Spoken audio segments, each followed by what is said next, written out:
Dear listeners, sorry about any confusion. The first book is called Kush Sovereignty, Black Righteousness, and I have it listed on the site for me to keep up with my content and to remember the language. I have it listed as English Moja, which means English language, Black Righteousness chapter Moja, and the title of that chapter. Book mbili is listed, Kush Sovereignty mbili, Black Love, English Moja. Book tatu, a book sigun, the author side of no here which will be out next month will be listed as Kush Sovereignty tatu, English a book moja. And lastly, book ne, I am Kush will be a Kush Sovereignty ne, English Kush moja. I hope this helps, and again, I'm sorry for the confusion. Also, please help me by hitting the thumbs up button and sharing this with family and friends on Facebook or any other platform you use. It will help me build up my channel and allow me to put more content out as well as better videos. Please let me if you see any errors. I am doing all this work myself, and sometimes when I'm tired I mess up. Chapter 13, Jala and Anaya. Wanyenyekevu and Queen's twins Jala and Anaya grew up as warriors and were trained in their gifts early. Jala loved animals, and Anaya had a great passion for music and the arts. She was also a talented dancer. By the age of 10, both twins had mastered their gifts. Wanyenyekevu and Queen's family grew as well. Their first set of twins was Jala and Anaya, then they had Pilis and Kamuzu, and the second set of twins was Masuda and Shabaka. Then there were Tanesu, Medjai, and Abok Sigun. Wanyenyekevu educated his children at home, and the eldest taught the youngest, and they were also sent to school. They learned about different cultures and languages. If we saw them interested in anything, we encouraged them in those subjects as well, but most important to him, he taught them his people's history as well. On a day, when Wanyenyekevu was teaching the twins, he stood in front of the room. European countries were much smaller than the United States and Canada. The population of Europe did not include Russia, but it was almost twice the population of the United States, so it was more densely populated. Europe sent mostly criminals to this new world and introduced this side of the world to their greed and sickness. They took our people, made them forget who they were, and made them into a savage nation through mental and physiological means. After many years, they treated mental and psychological zombies. They had the privilege of raping, murdering, and dehumanizing them into an unrecognizable species. Then refused to give them reparations for the disaster they treated. Ironically, the African Moors taught them how to be civilized, and in return, they went to their country and stole their people, and those people became as they once were. Because of laziness and greed for power, our people became sad examples of men. They treated laws to keep our people down.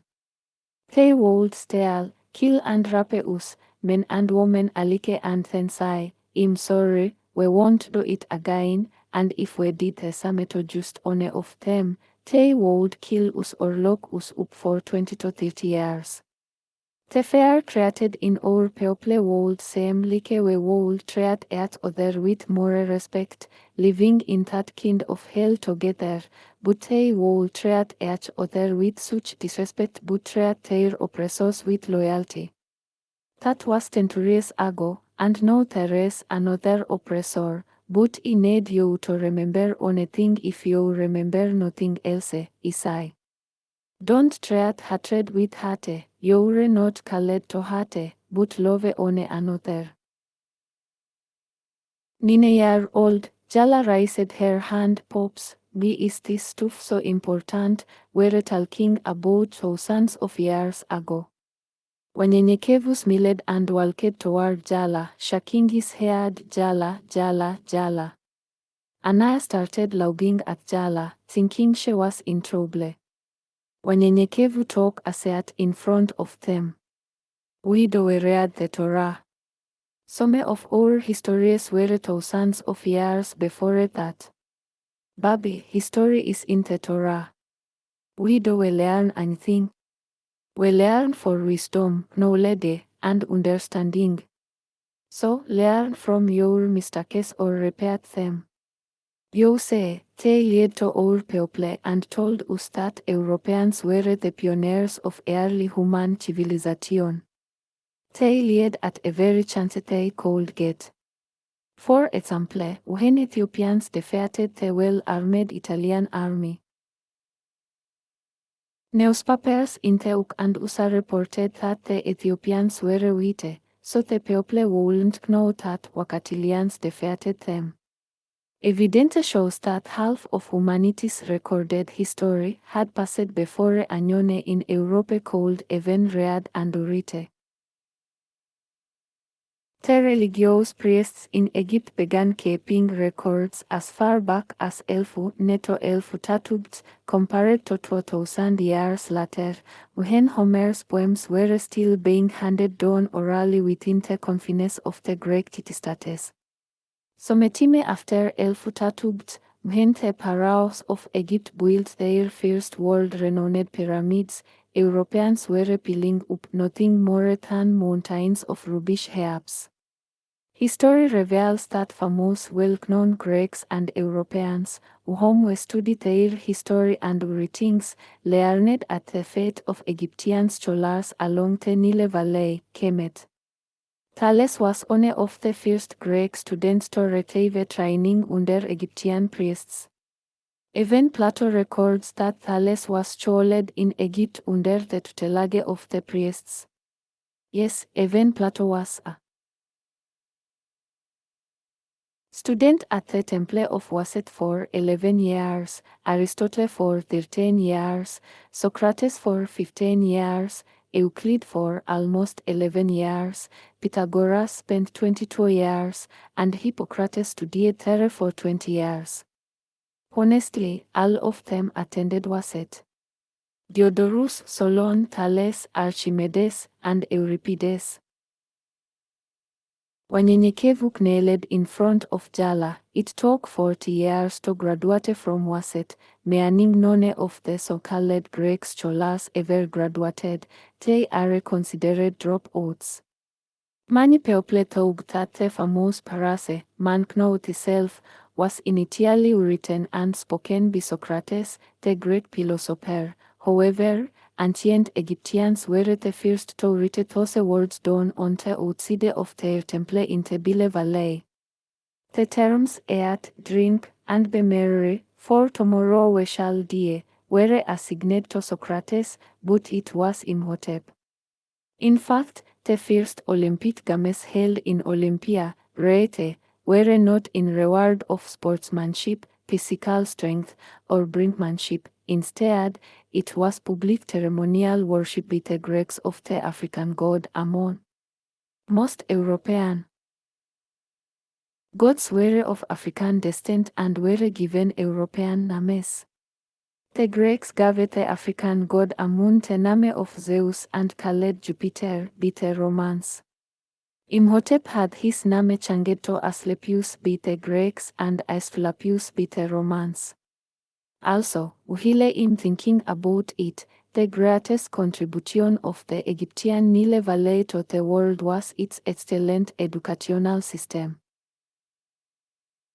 In the Kemet educational system, the ultimate aim was for a person to become one with God, to become like God, or to become godlike through the revision of one's own nature of how God is revealed in the person. This was one of the highest endowments a family could give a son in those days. When the boys, for back then it was for boys only. But when the boys got into the temple or grand lode, They were expected to study for 40 years in subjects such as grammar, arithmetic, rhetoric and dialectic, geometry, astronomy, music, architecture, masonry, carpentry, engineering, sculpture, metallurgy, agriculture, mining, forestry, art and magic. Nayo education is important to me as well, Jala. If you don't know the truth, anyone will create a lie, and you will easily believe it. Wanyenyekevu stood up and returned to the front of the room. Is it rigged to say that Egypt was truly the cradle of civilization? Begrooming European scholars and teaching the world the true essence of civilization. You say, no thought or learning is alien to Africa. No one can erase the historical contributions Egypt has given to the world. The African man and woman brought the legacy of civilization to this world. Wanyenyekevu flipped through a few pages of a book he had on his desk. Here we go for your assignment. The twins sighed as Wanyenyekevu continued. Marco Polo, visiting the Pandian kingdom, said to have been the darkest man, the most highly esteemed and considered better than the others who are not so dark. In truth, this people portray their gods and idols as black and their devils as white as snow. They say that God and all the saints are black, and the devils are white. More than 1,000 years before the foundations of Greece and Rome, proud and industrious black men and women known as the Dravidian erected a powerful civilization in the Indus Valley. African kings in India drove the region's commerce, culture, and belief systems from those origins. Derklide Winters, who wrote Afrocentrism, Myth or Science, said Ethiopians have had very intimate relations with Indians. Before the Middle Ages, the Ethiopians ruled much of India. These Ethiopians were called the Naga.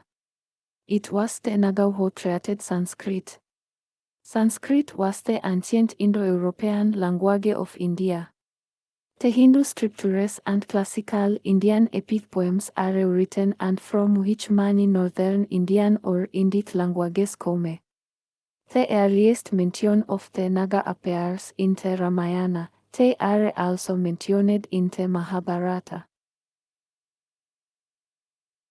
In the Mahabharata, we discover that the Nagas had the capital city in the Deccan and other cities spread between the Jumna and Ganges as early as 1100.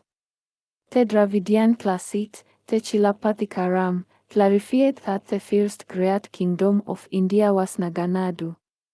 The Naga probably came from Kush, Ethiopia, since the Puntites were the greatest sailors of the ancient world. In the Kemetic inscriptions, the Puntite ports of Otulit, Hameau, and Tekaru, which corresponds to Adulis, Hamasen, and Tigre. Even the legends of India revered the black rat that laid the foundation of their civilization, and the holiest books of India also affirm that enlightenment came from Ethiopia. The first god of India was a dread-looked black man called Shiva. Wanyenyekevu took a deep breath. That was a mouthful, but he said all of that to say this. I want you to read a report on other black rulers from India. No, class dismissed.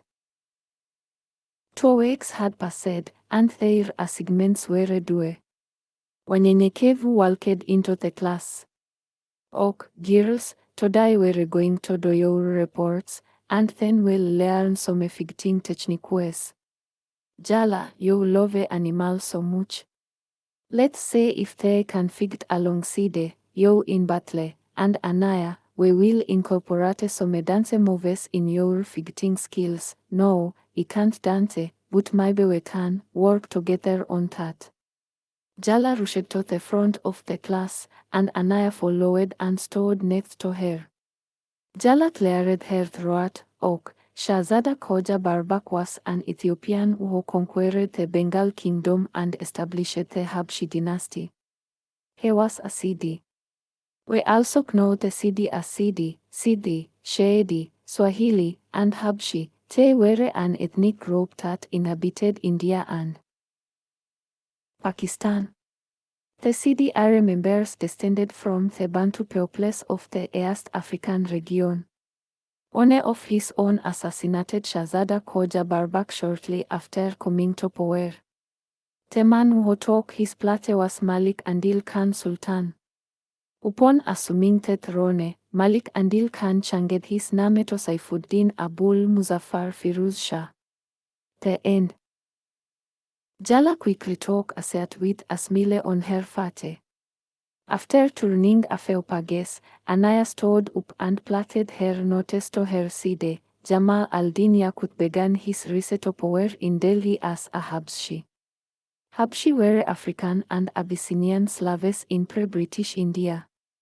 The name derives from the Arabic word abash through its Persian form. Such slaves were employed by the chiefs of Muslim India, especially in the Deccan. They were believed to have a great physical prowess and ability and a lack of personalities, which promoted loyalty. Many Habshi rose to high fike, and some became independent. The most famous of them was Malik Ambar of Ahmadnagar, who defied the Mughals, who controlled much of South Asia during this time. Habsh in western India, the Siddis of Janjira, commanded the fleet of the Bijapur Sultan and became independent chiefs. They defied the Marathas and transferred their allegiance to the Mughal Emperor Aurangzeb. They accepted British supremacy and maintained their state until it was integrated with the Bombay state of the new Indian Union. He was one of many enslaved Africans of East African descent frequently employed by Muslim monarchs as mercenaries and royal security teams. Shortly after his employment began, the then reigning sovereign Queen Razia, the first female monarch of Delhi, took a liking to him. They promoted him to the royal courtier, and later rose to occupy the important post of superintendent of the royal stables. She awarded him the honorable title Amir al-Khail or Amir of Horses, and later the much higher Amir al-Umara or Amir of Amirs. The Turkish nobility also had their links in the region at the time. Already resented a woman ruler by the Muslim nobles and clerics. Queen Razia's relationship with a slave, both considered racially inferior to the Turkish nobles who ruled the Sultanate, alienated the nobility and clerics and so on provoked open rebellion and conspiracy. His haters eventually killed off Jamal al-Din Yaqut. Anaya started singing and waved her hands across both of her shoulders. Shake the haters off, shake them haters off. Jala interrupted, laughing. There was another guy named Malik Sarwar. Malik was used a lot back then, and it's the Semitic term translating to king recorded in East Semitic and Arabic and as Mlik in Northwest Semitic during the Late Bronze Age. But Malik Sarwar was also described as a Habashi and became the governor of Jaunpur, a sultanate close to Delhi, under the title of Malik Ush-Sharq or King of the East. He captured Jaunpur province. According to the history of medieval India, Malik Sarwar received the title of Khaja Jahan, was appointed as the governor of Jaunpur, and received his title of Malik Ush-Sharq from Sultan Nasiruddin Mahmud Shahi Tughlaq. He established himself as an independent ruler, took the title of Atabaki Azam, and suppressed the rebellions in Etawah, Koil, and Kanauj. He also brought Kara, Awadh, Sandila, Dalmau, Baraich, Bihar, and Tirut under his control. The Rai of Jadnagar and the ruler of Lakhnauti acknowledged his authority and sent him many elephants. After his death, he was succeeded by his adopted son, Malik Haranfal, who took the title of Mubarak Shah. Malik Sarwar and his five successors Malik Mubarak Kuranfal, Ibrahim Shah, Mahmud Shah, Pekan Khan, and Hussain Shah are Khaled Sharki kings who ruled the kingdom of Jaunpur for a little less than a century. They were all black Indo-Africans Khaled Habashis or the Ethiopians in India. This was the period of piety and prosperity in the history of Jaunpur, with remarkable achievements in the fields of art, architecture, education, trade, and commerce.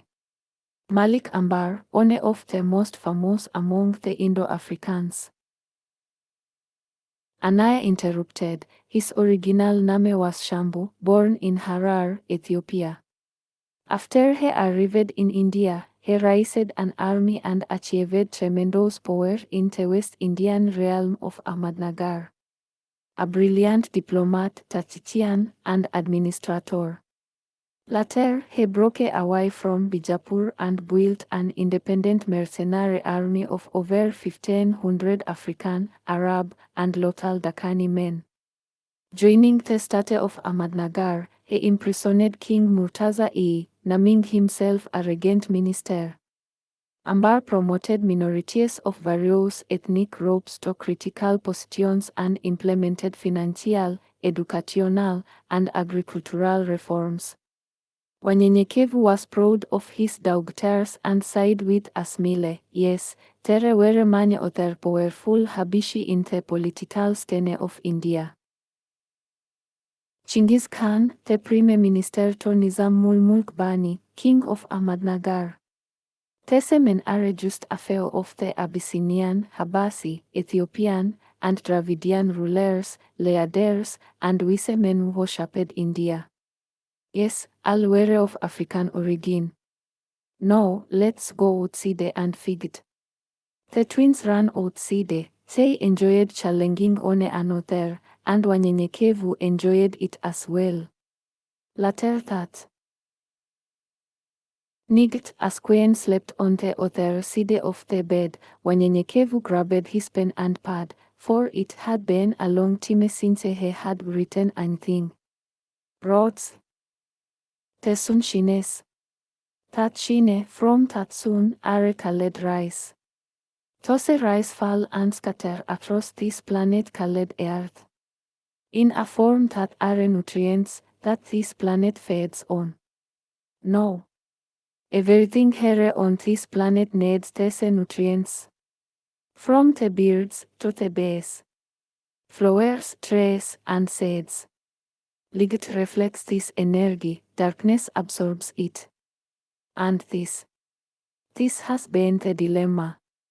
When the seeds are planted, what starts its growth? What makes it grow?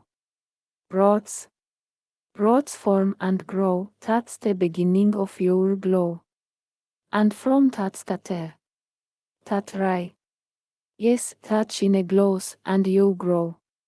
Some plants have stems, and some teams, later down the road, some of them stems become branches. But that is for those of us who are plants, because you have your trees. Which are plants, but on a higher degree. Another story, another theme.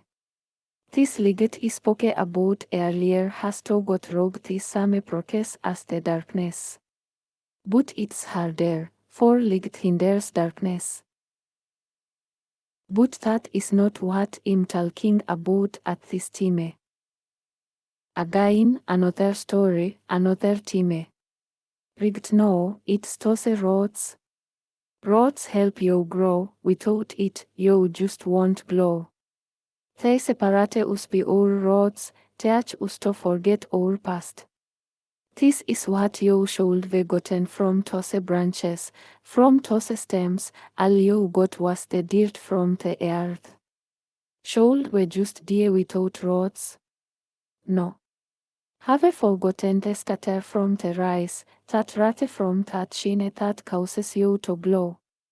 Remember, light reflects this energy, darkness absorbs it as long as you're aside. So praise your family, raise your family. Be a family become roots, that brings forth a tree.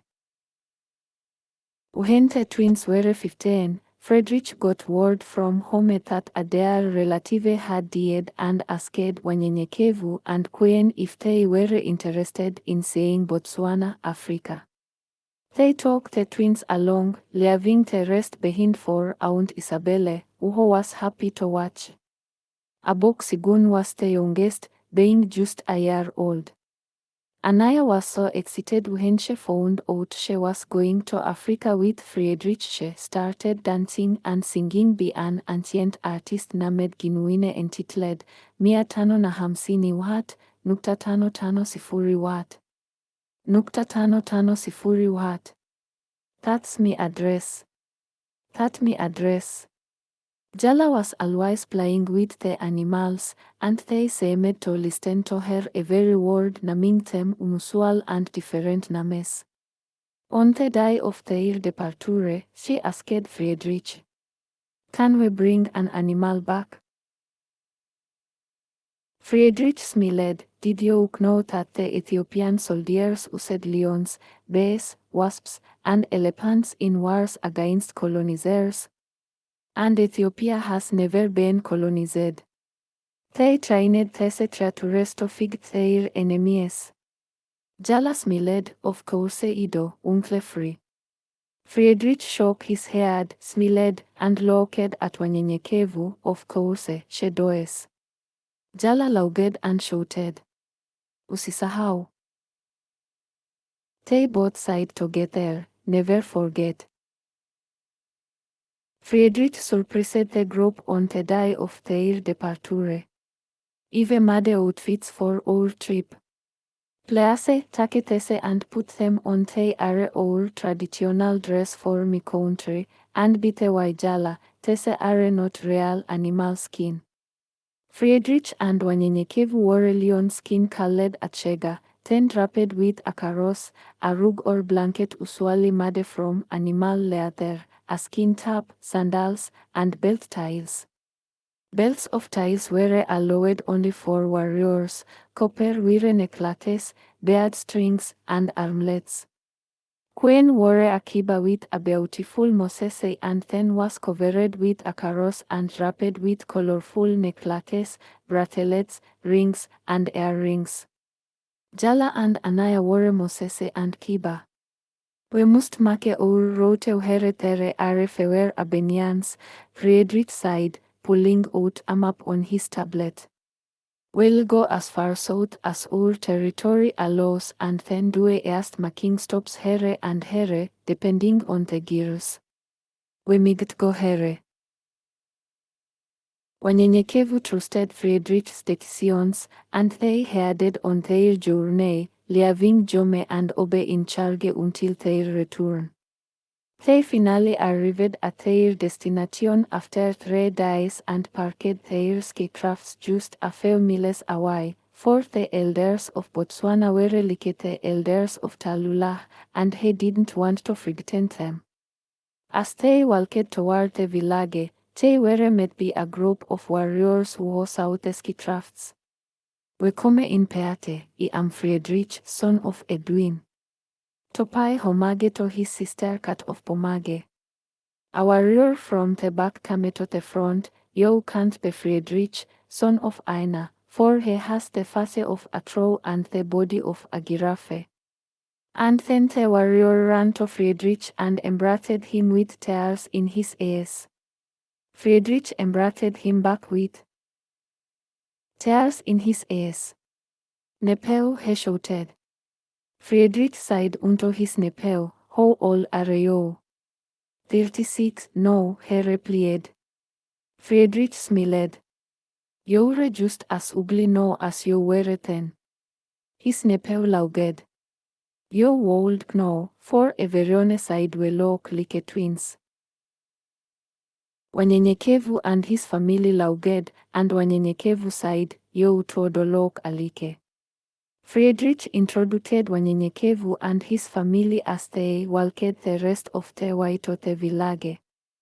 The women wear black dresses, and the men wear black hats and a piece of black or blue cloth with a matching necklace and bracelet according to their customs. Friedrich took a minute to explain to Jala and Anaya about his culture.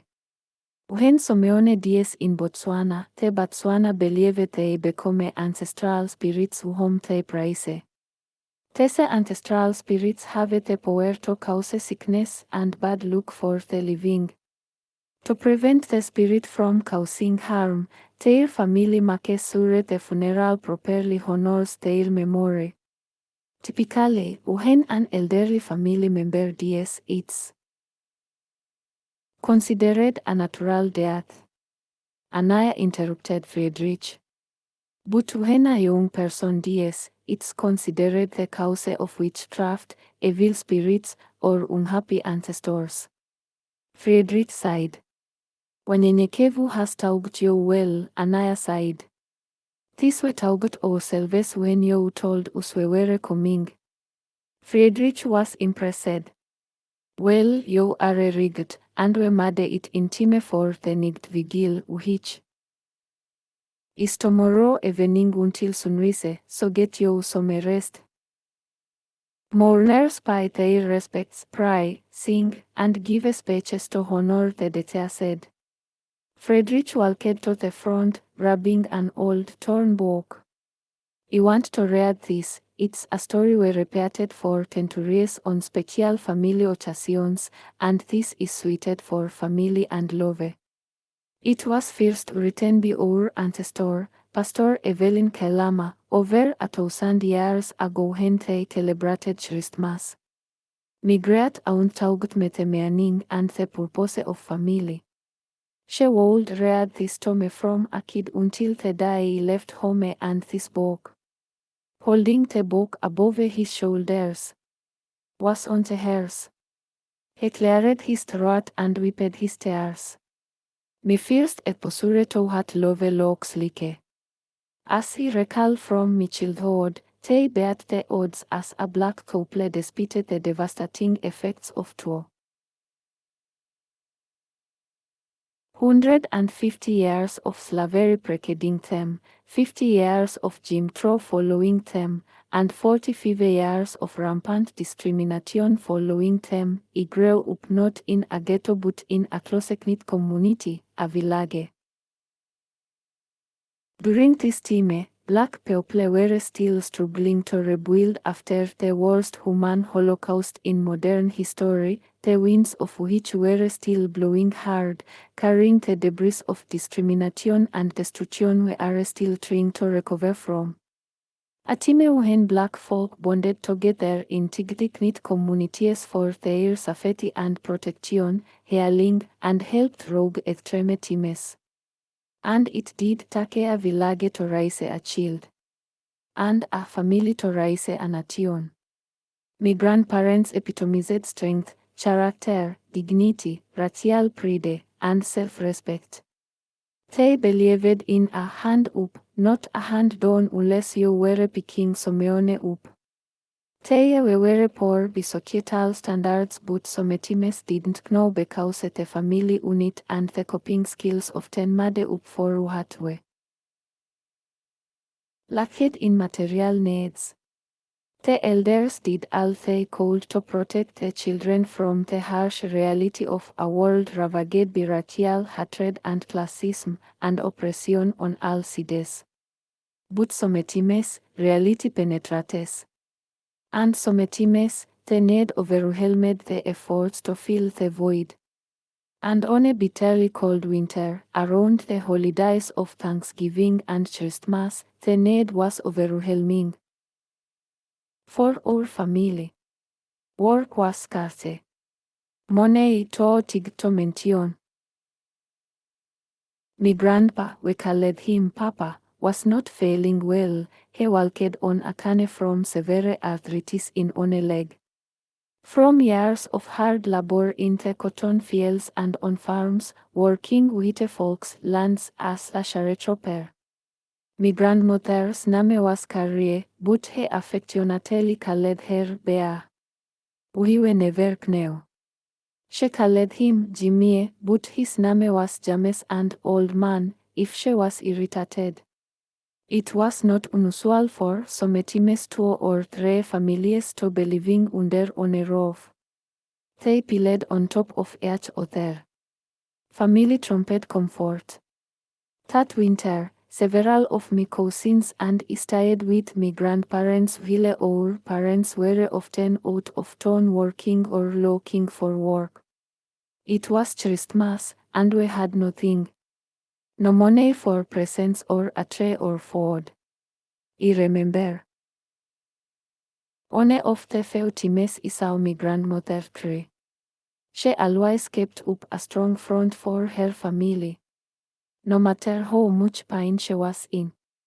This time she couldn't hold back the tears, watching us kids watching other families on a black and white television talking about trees and presents we wanted for Christmas. One of us asked her, Moi, which was our nickname for her, Arewe. Getting a Christmas tree too. I was around 10. I remember asking my grandma why she was crying. As usual, she wiped her tears away and tried to cover them with a smile. However, my grandfather had stood in their bedroom doorway, silently watching her cry. He didn't say anything. He just grabbed his hat and coat and that cane of his, went over kissed my grandma on the forehead, and said, I'll be back in a little while, Bea. She quickly wiped the tears she never intended for him to say and asked, Where are you going on that leg in this cold, Jimmy? You gonna be up all night. He just winked at her and said, Don't worry. I'll be back. He headed up the road, limping on that cane. Hours passed. Every so often, my grandma would look outside for him. I did too. I knew she was worried. Something about your parents or grandparents coming home back then was always a comfort for us kids. We knew we'd be ok. It was almost dusk when a sleek, expensive car pulled up, and my papa got out. Our hit man drove. Papa called to us kids to come help. Get these bags out of the car.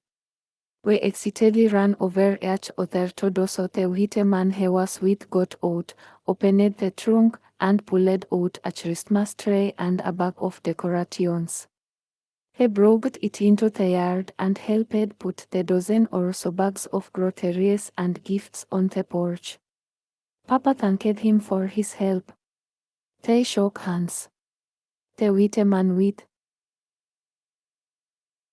the Tekasize hat and a deep voice said, Welcome, Jimmy. If we get more work for you in the future, I'll let you know. Merry Christmas to you. He got in that big expensive car and drove off. Papa turned to us all and said, What is he all standing round here for? Help your grandmama get these bags and that tray in the house and get to decorating. And don't ye all look into the bags either. Keep the honest with the groceries. The smile on my grandma's face was prickles. These timid tears in her eyes were of joy and wonder. The writer that I am, I later chronicled that moment and that hook between them in my journal for later stories. I heard her whisper to him under the screams and shouts of me and my cousins. Old man. What you doing going out there working in this cold on that leg like that? Me papa gave a that smile of his. The god loud made away. No, leave me alone, there. A man ain't got no pride if he can watch his family suffer, and don't do nothing about it if he can. She patted his chest and smiled, te why she always did when she was pleased with him. He told her he was going to walk up to a neighbor's house a minute to see if they still needed food. I watched me papa limping on that cane, walking up the road in the bitter cold. It was letting slightly. It was a moment. Frozen in time for me, the image of a real man, a father, a grandfather, a neighbor, and a friend, who put the needs of his family and others above his own pain. It was an image I have never forgotten. Merry Christmas and Happy Holidays to one and all. Closing the book, he said to the crowd. Cat inspired me to be old man for me people. With tears rolling down his face, Friedrich took a seat when Anaya got up. I would like to sing a song for me uncle free. She grabs Jala and plays the instrumental to a song entitled Stairway to Heaven by a classic group named the Ojais. They sang the song so beautifully that the crowd stood up. Some were crying and the rest cheered. When smiled, that was such a beautiful song, I didn't know you guys could sing like that. I've heard you sing praises but not an entire song, and Jala, Lord, I never knew. Jala blushed, and Anaya sighed with a smile. Thank you, we sing to Jala's animals all the time. Friedrich started crying during Anaya's song and hid from the crowd as he talked about all the times he spent with his own cat, but he simply called her cat, just walking with no destination. After trying to hold in his grief for so long, he broke down in tears. Jala felt his sorrow and touched Anaya. Uncle Free needs us. Anaya looked at Jala and sighed with tears. What are we here for? Let's go. They saw Friedrich ahead of them, so they ran to him. Uncle Free they screamed until he finally turned around, wiping his face from the tears. He just needed to take a walk. Anaya began to speak but was captivated by the view as she started looking around.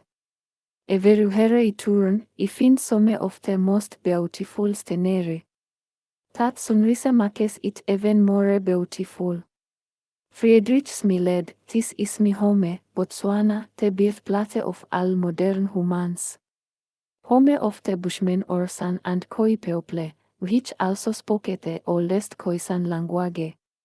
The girls knew he was about to give them another history lesson but let him speak his mind and just listened. Until Europe and the rest of them came along, our official language was Setswana, however, English has crept its way in. The British called it Bechuanaland, but it was renamed Botswana. It used to be one of the poorest countries in the world and has since transformed itself into one of the world's fastest growing economies, with mining as its top resource and then technology. It was also among the hardest hit by the HIV/AIDS epidemic during that time. I wonder how did that happen? Shaking his head as he continued. The country's name means land of the Tswana, referring to the dominant ethnic group in Botswana. The term Botswana was originally applied to Tswana, which is still the case. However, it has also generally become used as a demonym. He paused. A demonym is a word that identifies residents or natives of a particular place, usually derived from the name of the place or that of an ethnic group. Botswana is the plural form and Motswana is the singular form for all citizens of Botswana. The Europeans say Botswana, we say Botswana and find that word offensive. Friedrich paused. You guys probably know all this, rigged. They shook their heads and smiled. Well, do you know that? Looking at Anaya. There was a man named Anaya, a Professor James Anaya, who was a un special rapporteur for indigenous peoples, uho. Anaya interrupted. That's the ungefriwek no, Jala, lauging side, yep, just talking and talking. And they all laughed. They walked a few yards farther, and they heard a sound. Jala sighed.